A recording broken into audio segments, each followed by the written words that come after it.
Okay, so maybe most importantly, like I said, I wanted to talk about the commonalities. So very first day of the semester, one of the things I talked about was this notion that these energy conversion devices basically have two ports to them. All right. So in the context of say transistor amplifiers or whatever, you guys are used to thinking of ports, right? So in a transistor amplifier, what do I have? I have an input port, which is like the base of a transistor, and then at the emitter, I have an output, right? So in this case, it's the same idea, right? What I have, if I have an electric machine, which is my general term for a motor or generator, it's got two ports. And one can be an input and one can be an output. They can't both be inputs, right? But one can be an input, one can be an output, and those can reverse, right? So there's an electrical port and a mechanical port. These things are electromechanical devices, right? And so there is a set of electrical equations and there's a set of mechanical equations that go with all of them. And figuring out how it works in a given condition, you need to look at both the electrical and the mechanical, all right? Now, hopefully what you guys are seeing is that the process basically has two steps. And whether you may not have realized it, but there's basically two steps to it. So the first step is I need to figure out somehow what the mechanical loading on the machine is. All right. That then somehow, so in the mechanical world, I figure out what's going on. That means basically somehow on the mechanical port, all right, on the mechanical port, I understand what the relationship is between the torque and the speed. That then ultimately flows back and constrains the voltage and the current somehow. All right. And usually the way this works is I apply a voltage source over here. So I constrain the voltage somehow. And then over here, I require a particular load, a particular torque. That constrains the speed somehow. And then that feeds back into the current. So it's a feedback process, really, is what's going on. But the first step is to get the mechanical load on the machine and then figure out how that impacts the electrical circuit. Usually what that means is by changing the current. Okay. Usually somehow changing the load changes the current. Okay. And we've learned basically three different machine types: synchronous, induction, and DC. The only difference between those three things really is some details, but ultimately each one of them has an electrical circuit model. Okay. And that electrical circuit model we kind of figured out from sort of basic principles. Okay. When I say it's an electrical circuit model, what that means to say is like, so I brought a motor in, right? And if I have a three-phase motor, it's got three wires, three leads that come out of it.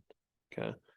If I am looking between A phase and neutral, there is a circuit. There's wires, right?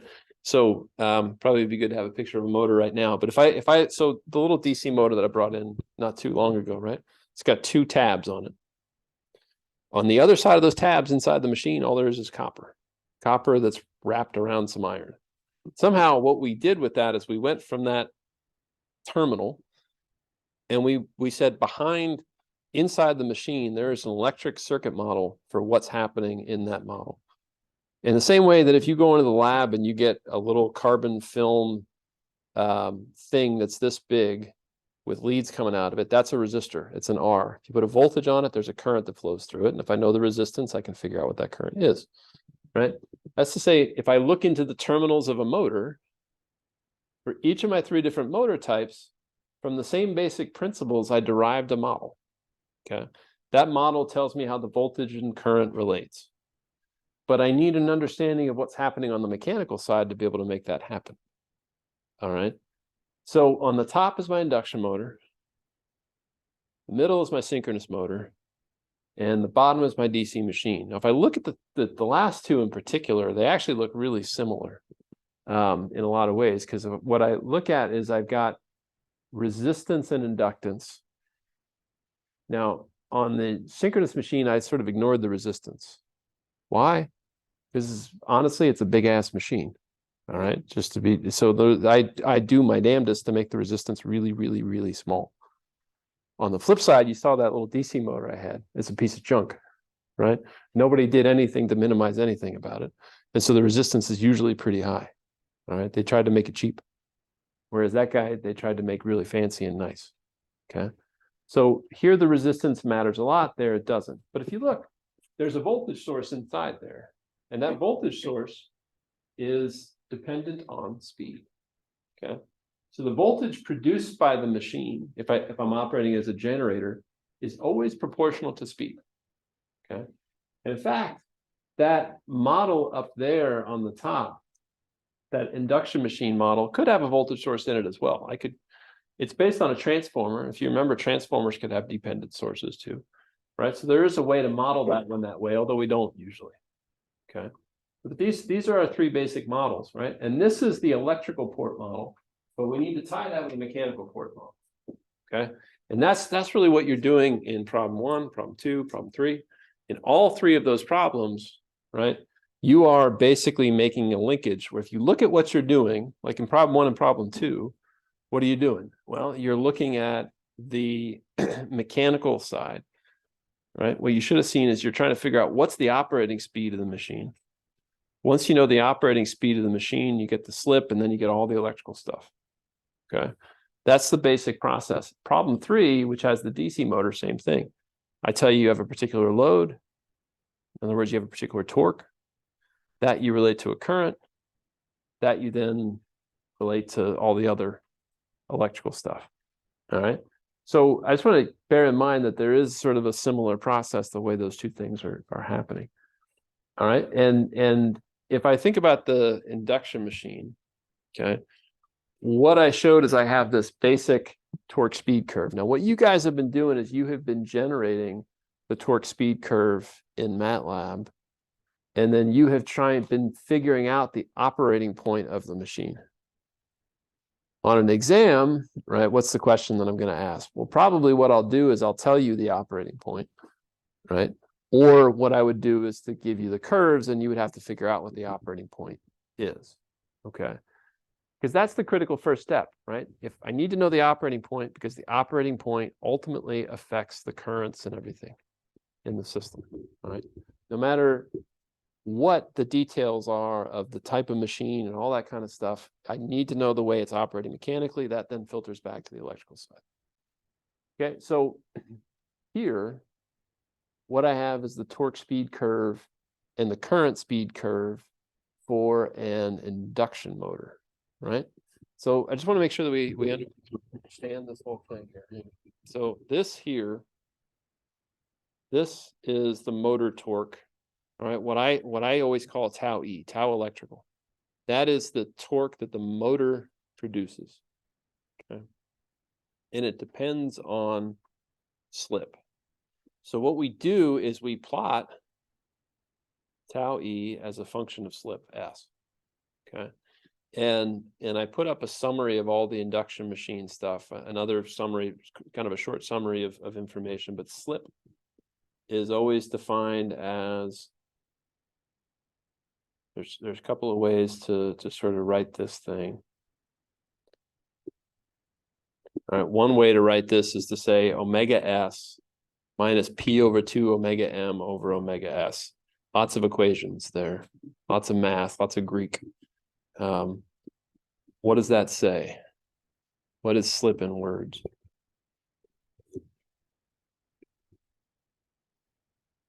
It's a fraction. It's basically a fraction telling me how far away I am from rotating at synchronous speed. Okay, so what I did in this graph here, you can see here's S equal to 0. So slip is equal to 0. At that point, omega M equals omega S. Okay. The other end of the spectrum here, I have S equal to 1. So it's 100% slip is what that means. And omega M is equal to 0. All right. So that's our basic sort of principle of way this thing sort of operates. Now, if you notice here, this guy defines a couple of different points. So these are lock rotor torque, pull up torque, breakdown torque. Those are definitions of particular points on that curve. All right. I'm not so worried about that. What I'm worried about is the motor torque. Okay. You plot that as a function of this. Okay, so you basically, when you plot that, what you do is you say, I'm going to apply a particular voltage to the machine. I'm going to say at this particular slip, what's the current? At this particular slip, what's the current? This particular slip, what's the current, right? And that basically graphs out this curve for you. Now, what I've also shown on here is this variable load torque and this constant load torque. Now, one thing I talked about before, but these are models that mechanical engineers have basically made to tell us how the loads behave as a function of their physical behaviors. Okay. When I'm talking about the types of loads that induction motors are usually driving, all right, induction motors are usually driving pumps or fans or compressors. Those are the most common types of things. There's other types of loads, but there's basically pumps and fans and compressors. So if you're talking about, let's say, a building like Epic here, right? What do we have? We have, in terms of the loads, I'll ask you that question. What are the loads in this building?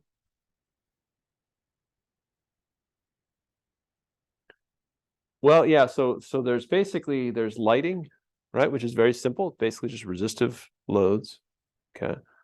There's motors that are driving pumps and fans. Okay, there's probably several hundred horsepower worth of pumps and fans. And then for the AC, there's also chillers. Well, there is chillers. And so basically those chillers have within them compressors. Okay. But basically we got two types of loads that we deal with. Centrifugal loads, right, which are things that spin centrifugally, right? So if you centrifugal pumps, right, centrifugal fans, the torque looks more complicated than what I'm writing it out there to be, but it's the model that we typically use, which is to say that the torque that motor requires, or that the pump or the fan requires, is a function of speed squared. But if you think about it, like if basically what it says is if the speed increases, the friction of the fluid against, let's say, fan, right? If I'm thinking of a fan, I got a fan rotating. The faster you spin the fan, the amount of friction basically from the air pushing back against it basically goes as the speed squared. Okay. So that's sort of where that comes from. And so what I've shown here is two common types. So this beta omega squared is this variable torque load. Now you'll notice that, okay, yeah, at low speed, it looks a little bit different. And that's, for reasons that's maybe not too surprising. Like at zero speed, maybe it's kind of, if it's not moving, maybe you got to fight a little bit harder to get it into motion. All right, and there's good models of friction. If you go into control, or if you go into some robotics stuff, we do talk about how to model that kind of stuff at low speeds. But basically, it's I have either something like this where it's sort of beta omega squared, some constant times omega squared, or it's just a constant. Okay. Now, what that means is if I want to figure out where I'm operating, I say, all right, wherever, if I get to steady state, because our key relationship is J, I think I have this, there's a lot of stuff that I've written out here. J d omega m by dt is tau E minus tau m. If I get to steady state, what's true about those things? They equal each other. Basically, the net torque is equal to 0, meaning the speed has become constant, right? At t equal to 0, the speed is going to start at 0, and there is a net torque, okay? If once I sort of accelerate, eventually I will get to a point where these two things intersect. So in other words, if I had a centrifugal type of load, wherever beta omega squared equals this guy right here, this is my operating point, right? If I want to figure out my operating current, I look down and say at the same speed, all right, I'm right here on my current curve. So that's the current that I'm going to draw. Generally speaking, these curves are awfully close to each other right here, but it should be the case that the way this is written out is that my current is at, this is saying percent current. So it's saying that at the operating point, the motor that I choose should be operating at 100% of its rated current. All right. I can operate it less, but I don't want to operate it where it's a lot more than that. Why would I not want to operate at a point where I'm at a much, much higher current?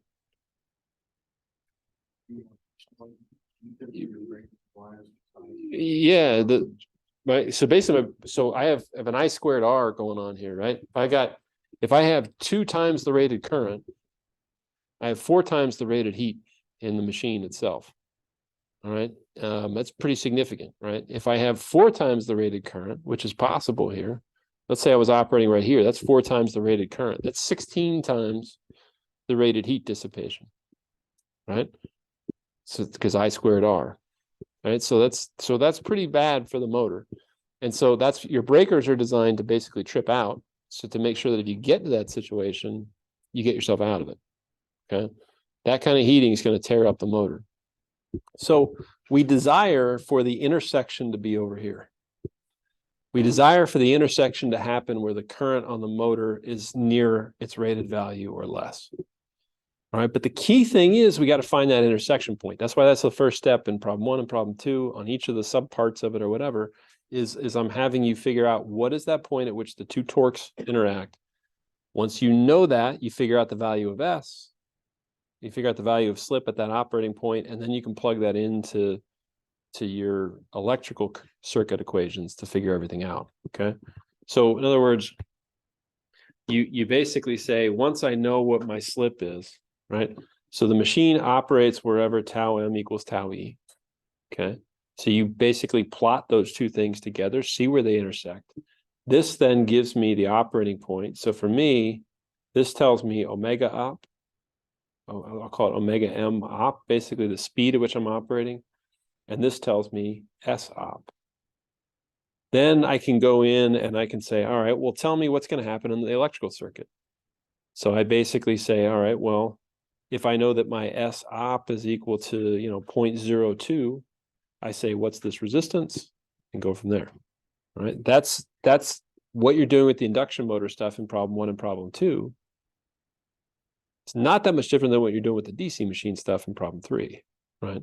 It's a similar approach, except it's simpler because I don't have all these imaginary things to deal with. Okay. All right. That's the basic approach to all of these problems. Even if I had the synchronous machine, basically in the case of the synchronous machine, we had this omega m IF with an angle delta.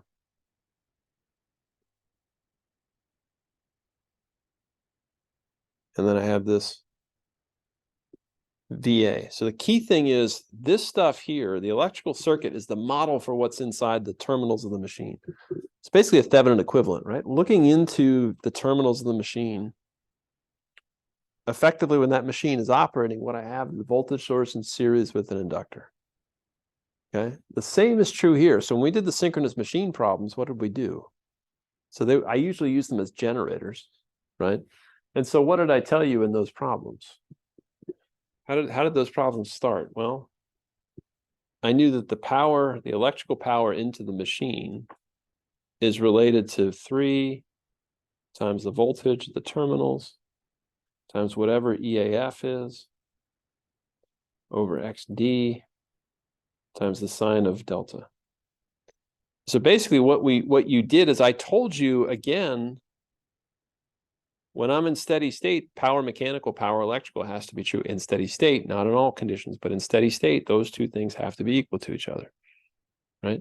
So in other words, I started with the mechanical, and that got me to my delta.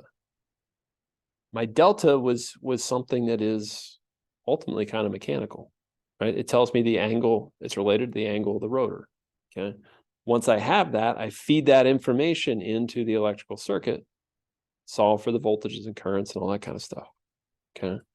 But we started with this idea, where is PM equal to PE, okay? And we did some transient problems where PM and PE are not equal to each other. If they're not, then basically we back to Newton's law, and what's happening is delta is changing, right? In the case of the induction machine, right, if we ever have a situation where, so don't get too lost in all the words here. If I ever get into a situation where TE and TM are not equal to each other, let's say the net torque is greater than 0, what's happening? It's accelerating, right? If I ever get to a point where TM is greater than TE, what's it doing? It's decelerating, right? And so once it's up in operation, if I put more load on the machine's going to slow down and find itself a new operating point on this curve, right? And the idea is the operating point, the intersection should always happen somewhere over in this box over here that I've drawn. You don't want it to happen. You don't want the intersection of the load torque and the, when I say the load torque, I use these interchangeably. The load torque meaning the mechanical torque, like from the pump load or the fan load or whatever. I don't want the intersection between the electrical torque of the machine and the mechanical torque of the load. I don't want that to happen down here. It could. Why would that be bad for their intersection to happen down low? Let's say, why don't I want them to intersect at 50%? Because yeah, if they intersected right here, then my current would basically be at, I don't know, almost 600% of its rated value. That means I'm getting 36 times the heating inside the machine. Very, very bad. Right? The motor might turn and might do exactly what it needs to do. All right. But it's not gonna, it's not good for the motor. Right. So we intend for that intersection to happen somewhere down here. Okay. All right. For that synchronous machine, the same relationship is true. What we ended up doing is we said, well, instead of J d omega m by dt, that motor is supposed to be what's true about the speed in a synchronous machine? What should be true about the speed in a synchronous machine? Should never change, right? What changes is that angle changes, all right? And so we wrote things in terms of d squared by dt squared. I'm not going to ask you to do any transient stuff on the final or on the second test, so don't worry about that. But I want to keep in mind that key point. Right, is that Newton's law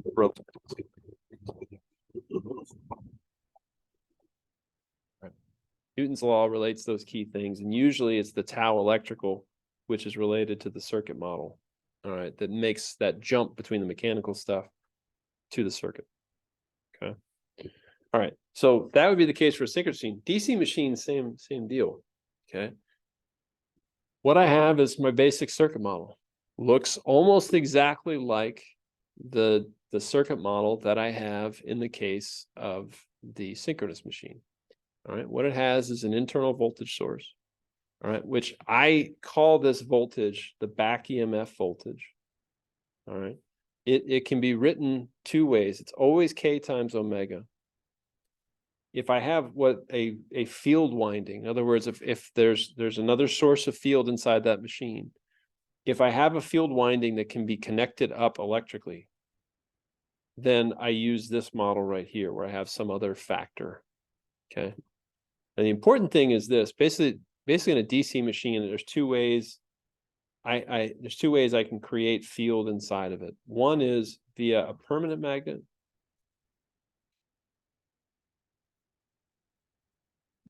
And the other is an electromagnet.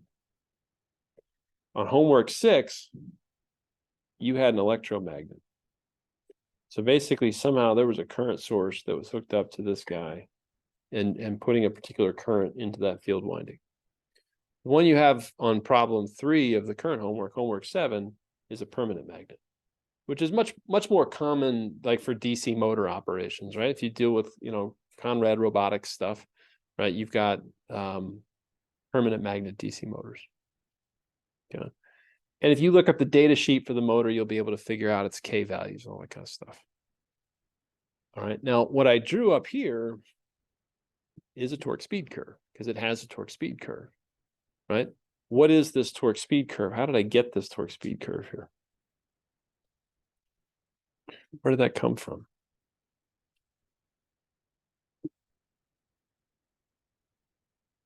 How did I get this torque speed curve?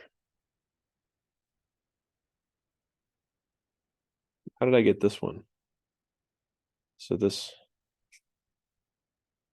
how do you generate that picture for this torque? You would graph that in MATLAB. How do you do it? What are the steps?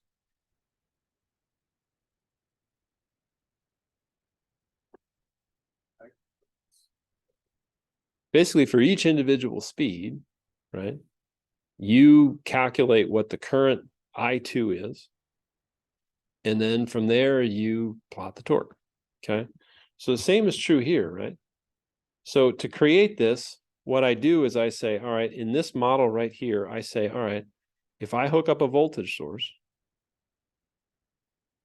right? That's the important thing to remember. This is the machine. That is a physical, it's like a Thevenin equivalent for what I see looking into the terminals of the machine, right? Everything over here is that model. If I hook up a voltage source, meaning I hook up a battery, right, or whatever, right? If I hook up a voltage source to this machine, I can say that just like I did with the induction machine, if I want to make the torque speed curve, what do? I have to say for each individual speed, tell me what the current's going to be. And once I have the current, I can figure out the torque, right? So how would I figure that out here? How would I get to this curve? What will be the first step?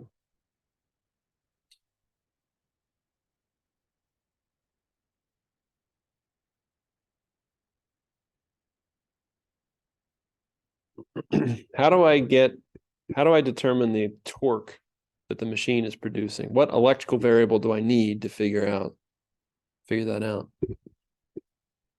I need to know the current, right? Because the torque in the machine is always proportional to the current. All right. And if you look at any of the machines that we deal with, that's always true, right? Even you look like on this induction motor, right? The torque is directly related to the current. Torque and current are always related to each other. If I want more torque, I need more current. Always the case. All right. In the case of the synchronous machine, if I want to put more, if I'm using it as a generator, if I want more amps to flow out, I need more torque on the machine to make it do that for me. All right. So there's always that direct relationship between torque and current. Always. All right. Now, in this particular case, right, I can figure out what this torque speed curve is by saying torque is related to IA. How can I figure out IA from the circuit? Where would IA be in that circuit?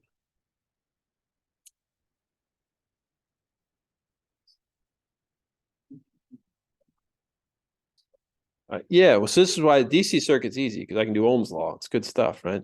This is, voltage V equals IR, right? So in this case, it's the voltage across that resistor.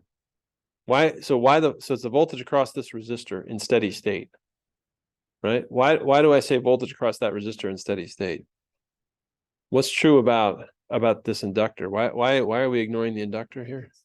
It's DC, right? In DC, the inductors are short. So if I'm in steady state, don't need to worry about LA. Okay. So the voltage across that resistor is what?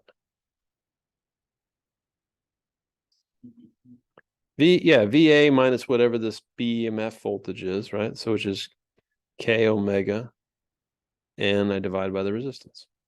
That's the torque speed curve. What do? I put in a set of omegas between 0 and whatever the full speed is, and then I get a curve that looks like this. All right. So this then tells me what the torque capability of the machine is. Now, by look at this, where's the maximum torque produced? At 0 speed, right? Motors always produce a lot of torque at low speeds.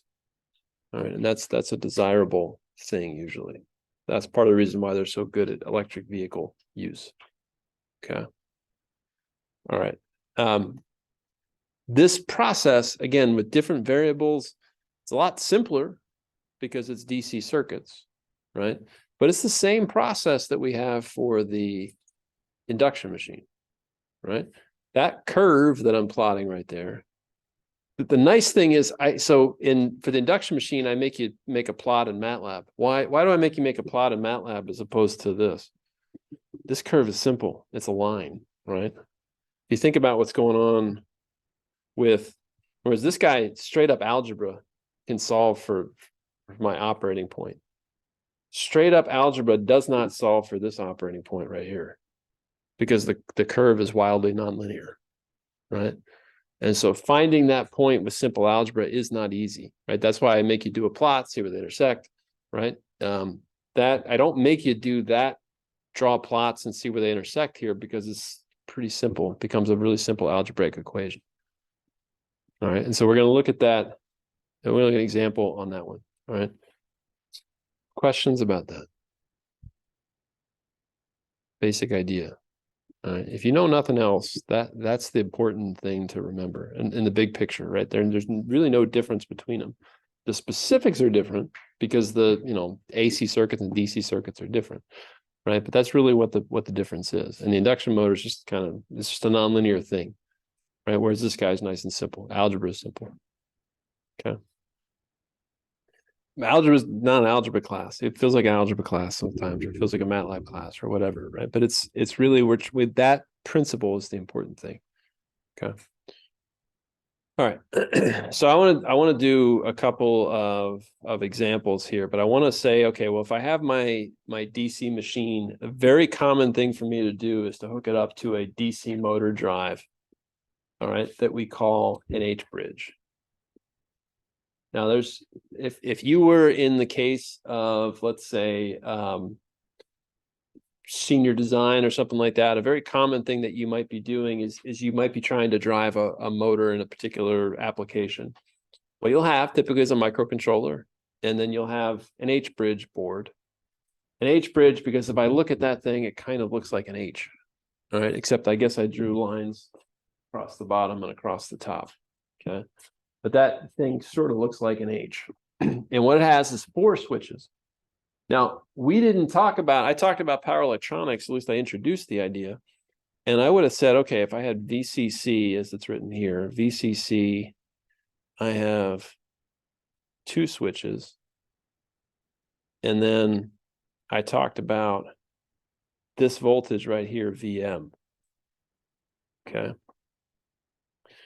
What did we say we did with these 2 switches?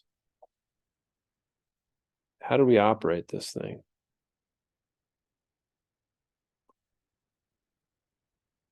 There's time. When I have this set up here, what do I do so let's call this S1, S2, and this will be VM. So switch 1 and switch 2, which one are they ever both on at the same time? No. So which one turns on first? Which one turns on second? Yep, S1 turns on for a time DT. So this will be S1's control. So he's on up till DT, and then he's off until time T. And that process repeats. Okay. What would S2 look like? It turns on at DT and turns off at T. So what did that do to the voltage VM? Yeah, it's sort of basically, well, what I see is the VM is going to be a square wave, right? And basically, when S1 is on and S2 is off, what's VM going to look like? It's going to be VCC, right? If S1 was shorted and S2 was open, then what I would see is the VM would be VCC, and then at time DT, this would drop to 0 and then rise up again like that. And what we said is if the load that we hook up to VM is low pass, then what happens? What do we see ultimately at the load? Right. So what I did was I said, well, you could hook up, a low pass filter of some kind. And I could hook up a low pass filter of some kind.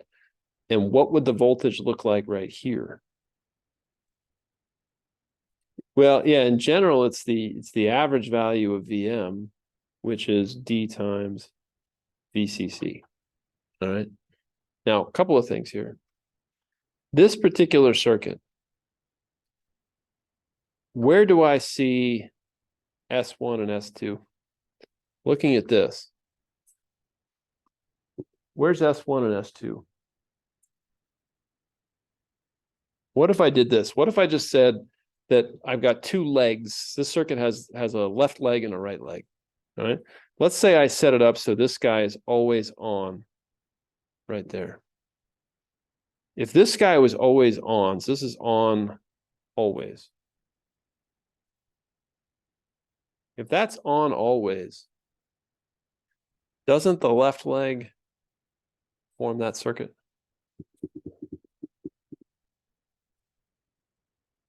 Right? What I have is switch 1, switch 2 in series with each other between VCC and ground. That's the same thing I have up there. All right. If this guy is always on, this thing is those two switches in the buck converter. And then I'm saying the motor is connected from the midpoint to ground. Okay. And all right, so I showed it as the quote unquote buck converter. This is a low pass filter. This LCR is a low pass filter. I remove the C. Is that still a low pass filter?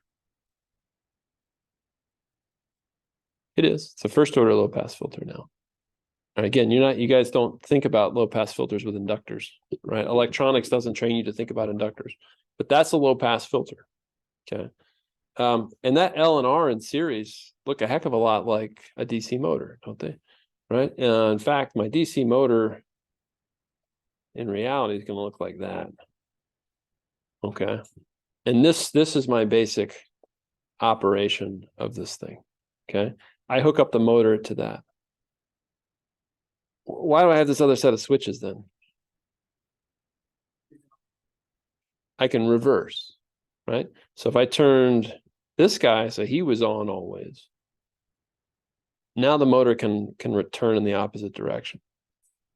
And there's different ways to operate in H bridges, but when you operate a nice H bridge, not like the little cheap motor shield thing they get for an Arduino, usually what you do is you have what we call a slow leg and a fast leg, where this guy's going fast.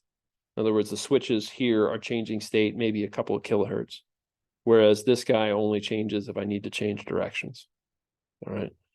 All right. That's the basic idea of a quote unquote H bridge. It's a nice, simple way to create a controllable voltage.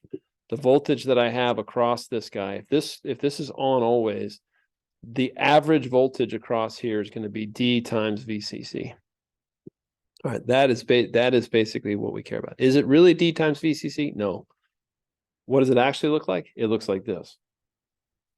But the motor is a low pass filter, right? The motor is a low pass filter, so it only responds to the average, only responds to the low frequency. Now, when I say the motor is low pass, what does that mean? The input to the motor is a voltage. What's the output of the motor? Speed, right? The output is, right? If I'm putting a voltage on the input, output that I get's over here, right? The output's in a different domain. That's the important thing to remember, right? So he's low pass from the perspective of voltage to speed. Okay. All right. So this is our DC motor. I want to look at an example kind of like problem 3. Okay. So problem 3 gives you sort of some example specs that I might get off a data sheet for a DC motor. So I basically gave you 3 specs, and I got 3 similar specs here. All right. So basically, I said I operated this guy as a generator, and I measured an open circuit voltage of 15 volts at a speed of 5,000 RPMs.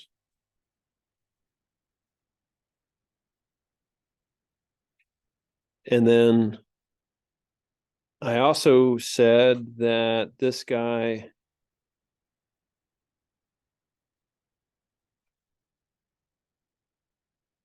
when the voltage applied is 15 volts,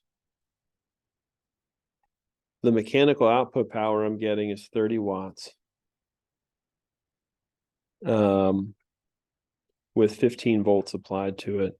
And he's spinning at 3,000 RPM.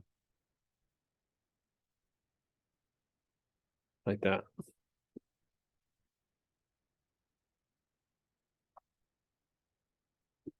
I just want to check my math for a second here. Something I wrote down, which I think I changed. Where is it?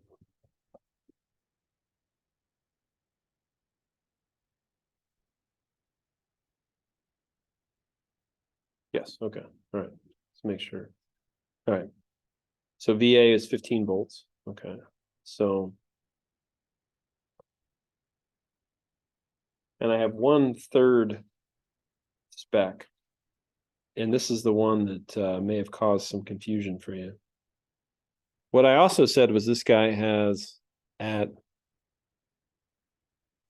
a third condition, which I gave, which is to say that when he's in a motor operation, and when he's a motor operation at 5,000 RPM with VA equal to 15 volts, IA was measured to be 0.1 amps. Okay. So those are the three sets of conditions that I've got. The first one of those should hopefully be something that you're pretty comfortable with. When he was operating as a generator, the open circuit voltage was 15 volts at that speed, 5,000 RPM. Okay, this is just like the synchronous machine. Synchronous machine, it operates as a generator, right? Which one of these voltages here? So let's just go back to the circuits, right? Each of these models is the model looking into the machine. Okay. What it tells us right here is EAF right there in the synchronous machine. That's a voltage source. So if I was open circuit, that means VA would be open circuit. It means I got a generator not connected to the grid. And if this machine is spinning so that I'm putting an IF into it, I'll get a voltage out here proportional to speed. If you look carefully and you compare the DC machine to the synchronous machine, you see that K could depend on IF too. So this stuff is all very similar, right? Like I said, the important thing is which one. I'm talking about the open circuit voltage. Where am I measuring the voltage in that picture? At what point am I measuring it? Here's my model. Where am I measuring the open circuit voltage? We did that here when I hooked up a multimeter, right? Where am I hooking up the multimeter? Right here, right? I'm hooking up the multimeter here, and I'm measuring a voltage because that guy's doing something. Okay. So how much current is flowing in that condition? 0. All right. 0 current would be flowing in that particular case. So that tells me my open circuit condition tells me very easily what parameter in the model. Okay, right? Basically, I get that K is going to be equal to VOC divided by omega OC. And the units that I always give you on that are our standard SI units, which would be volts seconds per radian. Which means that my omega's got to be in radians per second. All right. In this particular case, if I do that out, it's going to end up being 0.0286 volts seconds per radian. Right. Now I want to jump ahead to the third one for a second, right? And the third one, I'm saying when this guy was a motor and I applied 15 volts, the current, he was spinning at 5,000 RPMs and the current was 0.1 amps. Okay. All right. Now, what does it mean to say the current was 0.1 amps? What does that mean? So the motor didn't, let's say the motor didn't have a torque on it. There was no load on it. It wasn't turning anything. So it's just like that motor I had here, right? When I had the motor here, I applied a voltage to it. It spun. There was a current being drawn, but there was no load on it. It wasn't turning. It wasn't moving a vehicle or anything like that. It was just spinning, like the shaft was just moving, right? But there was a current being drawn. So what's that mean? Why is there a current being drawn? What causes current to be drawn? Not resistance. So this gets back to what I was trying to say at the beginning, right? The mechanical side, the mechanical world causes current to be drawn. And specifically, what's happening? There needs to, if there is a torque that motor needs to produce, then there's a current that needs to be drawn, right? And so in an ideal world, if I look at my circuit model, which is this guy, right? If I hooked up 15 volts right here, if this was 15 volts, if there was no load torque, right? So we know torque is equal to KMIA, right? Same thing is true on this guy. J d omega m by dt is equal to tau E minus tau m. If I get to steady state, those two things are equal to each other, right? So tau E is equal to tau m. Tau E is K times IA. So if there is a current, there is a torque. Where's that torque coming from? In other words, when I was just spinning the motor, where was that coming from? Well, air is part of it. Air friction is definitely part of it. The internal mechanical parts are the real thing. So the key thing about that DC motor is I said current had to go into the rotating piece of it, which meant there were these brushes that were touching it. So there's a lot of friction going on there. And that friction, again, people model that friction. Basically, what they do, and I'm going to go back here, but the example load torque that I'm using here, so torque versus speed, there's different models that people make for torque conditions. But the most common thing in the case of a situation where I just have friction is beta times omega. In other words, as the speed goes up, more torque is required. I got to push a little bit harder. Okay. So in the case of just the internal losses of a thing, it's usually beta omega. So basically, if I just stop for a second and say we've seen a couple of different load torque models. So for tau m, we basically have seen one option, which is to say it's a constant. This is problem 1 on your homework, right? I have seen tau m is equal to beta omega squared. And I'll try to be clear, that's omega m, the mechanical speed, right? This guy here is one possibility if it's a pump or a fan, all right? Another possibility, if it's just internal friction, is beta times omega m, right? And again, there's physical reasons why you do that. When I used to teach controls, I had people kind of make measurements on a DC machine, right, and see that this is more or less what it is. And in reality, it's usually a little bit more complicated. It might look like this. In other words, it has an offset to it. All right. In other words, it has to try real hard to get things moving. And you probably deal with that, right? If I'm about to push like a box across the floor or something, if it's real heavy, you got to push real hard until you get it to move, right? So there's usually a little bit of what I call a breakaway force or torque, right? But just to keep things simple, looks like that. It's linear. Okay. So in this particular case, right, I've been told that if I have 15 volts applied, this motor was drawing 0.1 amps. Why is it drawing 0.1 amps? Because it's got that friction torque it's got to fight, right? So if it reached steady state, tau E and tau M are equal to each other. This is condition 3, right? So that internal friction I model as beta omega m, right? That has to be equal to what? This is the mechanical torque here. K times IA, yep. So I know what IA is, I know what K is, I know the speed, I can figure out beta. Okay.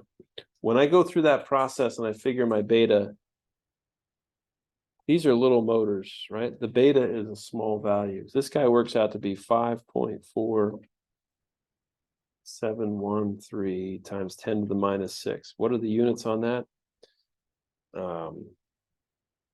Newton meters per radian per second. It's a real thing, and if you look on motor data sheets, you'll see that, right? So it'd be in Newton meters per radian. I guess I can do it this way: Newton meter seconds per radian. That's probably the right way to do it. Okay. All right. I don't, the units don't matter too much to me, other than the fact that you need to make sure that you're doing it with radians per second and not RPM. Okay. You guys with me through there? All right. What do I do with the second case? What does the second one do? What other parameter do I still need? RA. Right now, so I look at this, it says PM is equal to 30 watts. All right. So what do I know? I know that I have 15 volts applied. I know that I have RA here. I know that I have K omega M here. I don't know the current. If I want to figure out RA, I'm going to need to know everything here. So, but I know omega M. I was told omega M is equal to 3000 RPM. And I was told that the mechanical power is equal to 30 watts. Okay. So how do I use all that information?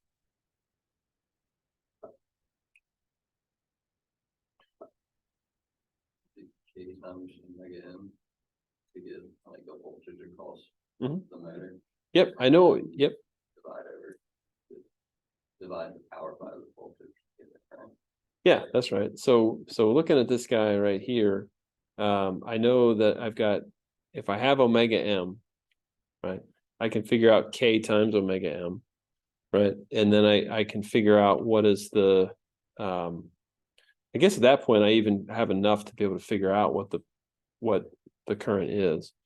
The way that I look at this too is I know that this has to be equal to the electrical power, right? Which would be, this guy's got to be torque electrical times the speed. So I could figure out what tau E is, right? And then knowing the current, I can figure out what RA is. So tau E is equal to K times IA, right? So I can solve for the torque, I can solve for IA, I can plug that into here, and I can go through and do all my analysis. Okay. When I do that, I should be somewhat careful in how I go about this process, right? Because what should I do? I should look at this and say, just to be super clear, once I solve for that tau E, right? That tau E, this guy is producing whatever torque is needed to overcome that internal friction. All right, so that's one thing to remember, is there is some internal friction this guy is fighting against in that particular condition. All right. So anyway, that's what we know. This is usually the rated condition on the motor. All right. So so the setup that you have in problem 3, I didn't actually make you run the simulations, but this is the simulation if you haven't looked at it, right? This is pretty similar to what you would have anytime I have a DC motor setup. What I have is this guy here is the model for my H bridge. This over here is my DC motor. What I have here is a voltage measurement and a current measurement. And then over here, this is my pulse width modulation PWM generator. So in the case of, like, let's say a microcontroller, that PWM generator might be all digital, might be all code. And then basically there's a pin coming out of the microcontroller that's telling that H bridge what to do. All right, that's one way to do this. Another way to do this is analog circuits. All right, and there's a couple of ways to do that with analog circuits. All right, but this is our basic mode of operation. All right, so if I get all those parameters, all right, so if I get all these parameters, if I went through this process, I said my K was this. Let me just summarize it. I got this guy. If I did all that math, K was equal to 0.0286. RA was equal to 1.8 ohms.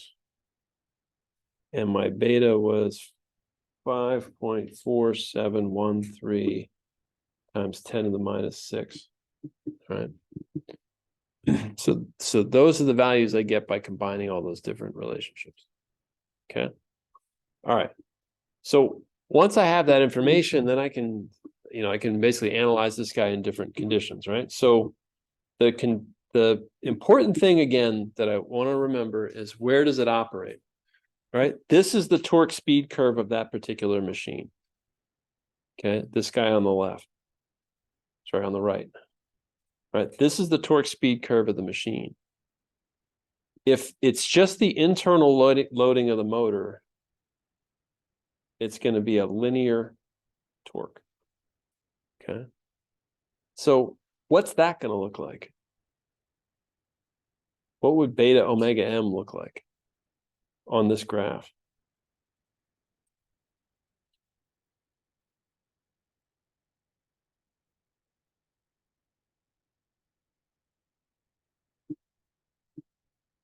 Yeah, there's going to be a straight line sloping up. And wherever these guys intersect, that's my operating point. Okay. If the friction was higher, this guy his slope would increase. All right. The reality is that our friction here is really low. So this guy is going to intersect somewhere out here. Okay. Now, I did this assuming a particular voltage. If the voltage source changed, what would happen to that torque speed curve? It would shift. Well, what it would do is the whole thing would shift down or up. Right? So I did this torque speed curve assuming it was 15 volts. Because remember, this torque speed curve was VA minus K omega M divided by RA. That is my torque speed curve for this motor. So it assumes a particular voltage source applied. If the voltage was twice the size, this curve would move up. Okay. What's happening here? I called this the stall torque. Why do I call it the stall torque?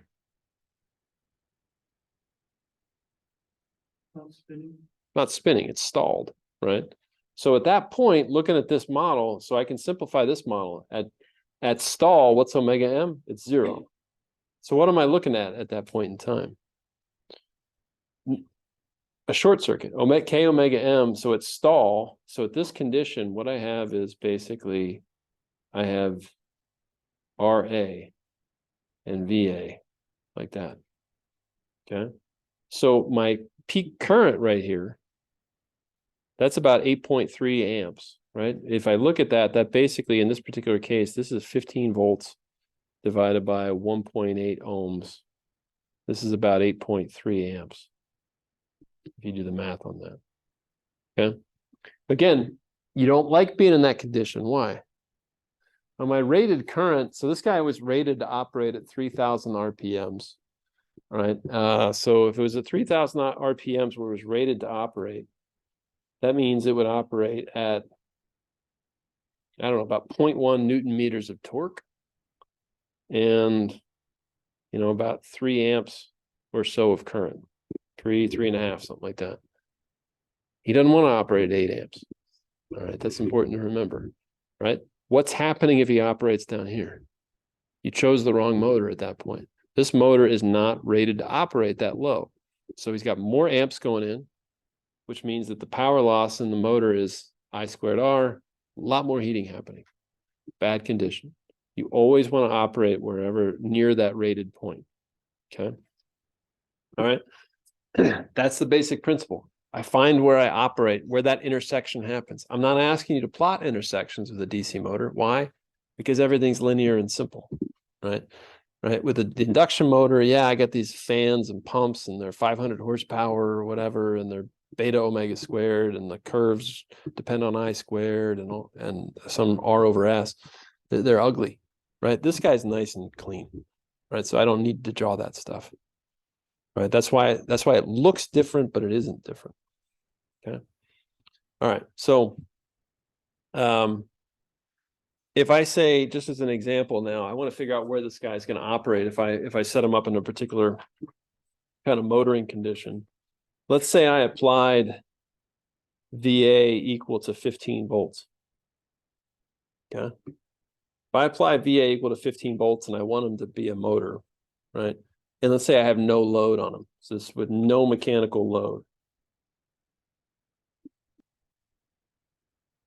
So just his internal load. Internal load only. And I should say internal friction load. This is what you have in the first part of problem 3. Internal friction load, I said, how did I model that internal friction? So it was tau m equal to what for that internal friction? Yeah, it's just it's linear, beta omega m, right? If I reach steady state, what's true about tau m and tau e? If they're equal. What's steady state mean? It means I get to a constant speed. I get to the point where I'm operating at constant speed. D omega m by dt is 0. The net torque is 0. Tau m and tau e match, right? The nice thing about this guy is tau e is, in case of the induction machine, tau e is ugly, right? It's 3 over omega p over 2. All that. In this case, what is tau e? KIA, right? So what I see here is that IA has to be equal to beta omega m over K. So I can make this nice direct link between the electrical and the mechanical stuff, right? All right, I said beginning, step 1, step 2. What is step 1? Step 1 was to figure out the mechanical world. It impacts the electrical world. Now what do? Well, I do step 2, which is I figure out how it's going to impact the electrical world. So what do? I draw the circuit. I say I got VA applied at the terminals. That's 15 volts. This is my power supply, right? And I have RA here. And I have internal to the machine, K omega M. All right. Important thing to remember is this is a power supply. It's got a knob and a dial, and I can set it to whatever I want. I have no control over K omega M. Nature's got control over K omega M. All right.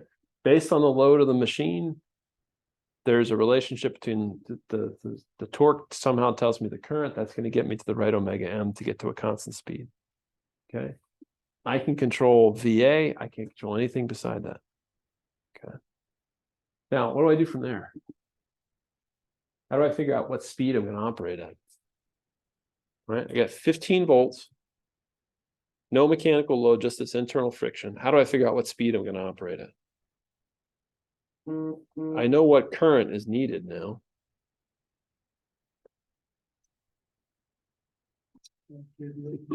What's that? KVL. Yeah, KVL is going to tell me, right? So basically, what I'm going to say is KVL says VA equals IARA plus K omega M. And I can plug in here that IA is just beta omega M over K times RA plus K omega M. Now, beta omega M and K are all constants. The voltage is known to be, it's 15 volts. This is straight up algebra now to figure out my omega M. Right, so in the case of the DC motor, I can easily connect steps 1 and 2. In the case of an AC motor, it's a lot harder. All right, in this case, or particularly the induction motor, it's a lot harder. This case, not so. This case, pretty straightforward. Okay. All right, so you can figure out what your omega M is going to be. In this case, I did that, and I came up with 4941 RPM to be my operating speed, and I came up with my current to be 99.072 milliamps, like that. Okay. So this was my IA, and this was my omega M. Okay. Those are the values I came up with.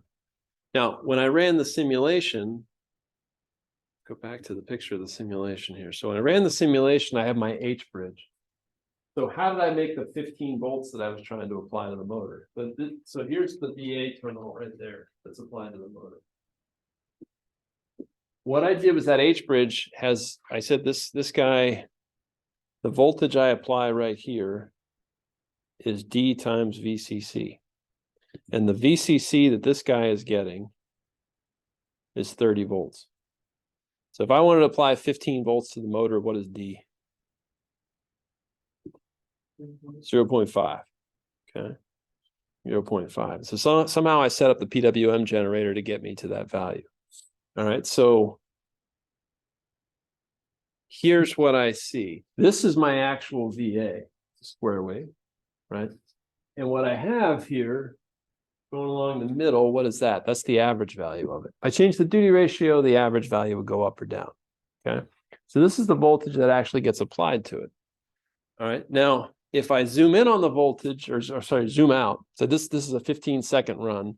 So what I see is 15 seconds worth of data. That's what the voltage looks like. A big smear of stuff. He's switching. So he's turning on, those switches are operating. In this particular case, he's switching at 4 kilohertz. Now I want to come back to something here for a second because that looks a little weird, right? I got to figure out what the heck's going on there. But otherwise, this guy looks like he's going between 0 and 30 volts, just like I said he would, right? Between 0 and VCC. This is the current. All right. Now this is the current. So what am I seeing here in particular? So this is time t equal to 0. The other end there is time t equal to 15 seconds. Okay. This is the current. Now, what's it look like? What's the current? It's a little fuzzy looking, right? If I were to zoom in on the current, what I would see is it looks like that, right? He's sort of dancing around between 0 and about 0.35. And his average value would be ultimately, if I calculated his average value, I'd figure out what his average value actually works out to be, right? Which works out to be about 99 milliamps if I were to work out his average, right? Why is it doing this up and down? Why isn't the current flat? Why does the current have this fuzz? This is zoomed in, I don't know, probably somewhere out here. Why isn't he flat?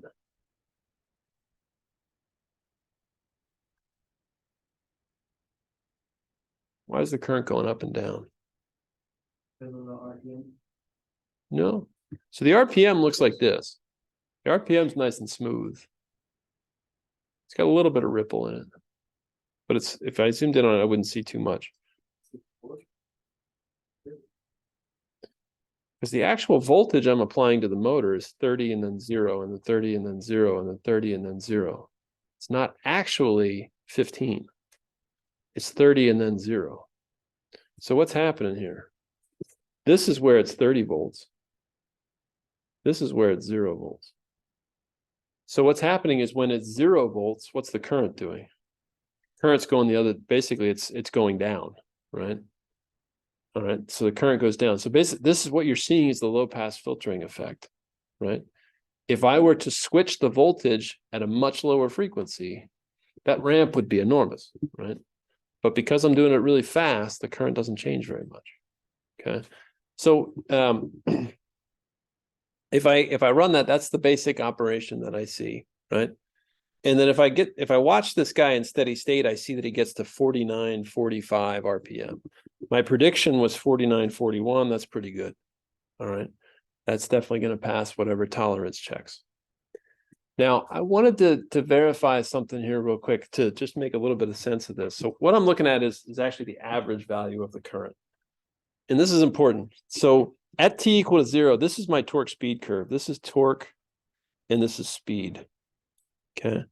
This is current. Well, and I gotta be careful. This is I. It looks like the torque speed curve. It's actually I versus omega m. And it's related to the torque by saying it's torque divided by K. Right? This is IA versus time. I want to make sure this is something you guys understand, because when you look at those simulations, like in problems 1 and 2, you're looking at some variable versus time. Here you're looking at it versus speed. So what that means is when I'm looking at that curve right there, where am I at time? What speed am I at time t equal to 0? 0 speed. I'm right here. This is t equal to 0.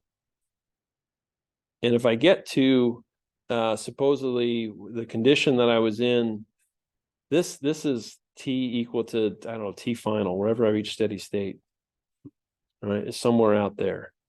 My current should be, I said, about 99 milliamps. And this, if I zoom in on that, it's about 99 milliamps. All right. So this says that at time t equal to 0, the current should be at about 8.3 amps. And that's pretty close to where this is here. MATLAB cuts this off. This is 8. This is 7. So it didn't quite make it all the way up to 8.3, but it got pretty close. That bothers me because I feel like it should go to 8.3. All right. So what do? What I did was I zoomed in on it. This is what it looks like if I zoom in. What I see is it gets to about 7.8 amps. All right. Now, why didn't it get all the way up to 8.3? What's that? Well, it basically is this problem right here. The voltage that I apply to the motor is going through its own little transient period, right? And so the average, if I look at the average value of the voltage, so I plotted that, the average value of the voltage eventually gets to 15, but it starts out at 14 something, right? Now, why does it have trouble getting itself up to speed? Because there's L's and R's. There's basically some first order circuit stuff going on. It takes that voltage a little while to get itself to where it's supposed to be. Okay, there's a transient effect going on. Important thing is, to me, if I look at this guy, this is what order system is my motor? First or second? Second. It keeps going. It's a second order system, meaning how many energy storage elements are there? 2. What are they? One's an inductor. What's the other? The moment of inertia, the mass of the thing, right? So if I zoom in right here, right, if I zoom in on there, that's what I did on this slide. This is the effect of the L charging up, right? I can't have the current in the inductor immediately go from 0 to 8 amps, right? Why not? Because there's an inductor. Inductors don't like that, right? What's happening is I'm building it up, but it builds up really quick. It's hard to see this here. This is 10 milliseconds. So in less than 20 milliseconds, the current got to its full level. However, it took the motor, I don't know, 10 seconds, 7 seconds, somewhere. This is probably about 7 seconds here. It took the motor 7 seconds to get the full speed, because that's the act of trying to get the mass up and spinning. All right, that's the real energy storage system here. Okay. All right. I'm going to stop there. I wanted to talk a little bit about problem 2, which I told you I would do. If you have questions about anything, I can stick around for a little while and answer your questions. But what I'll try to do is post a little extra video that talks about problem 2 a little bit. Okay. And I will push the due date to Tuesday.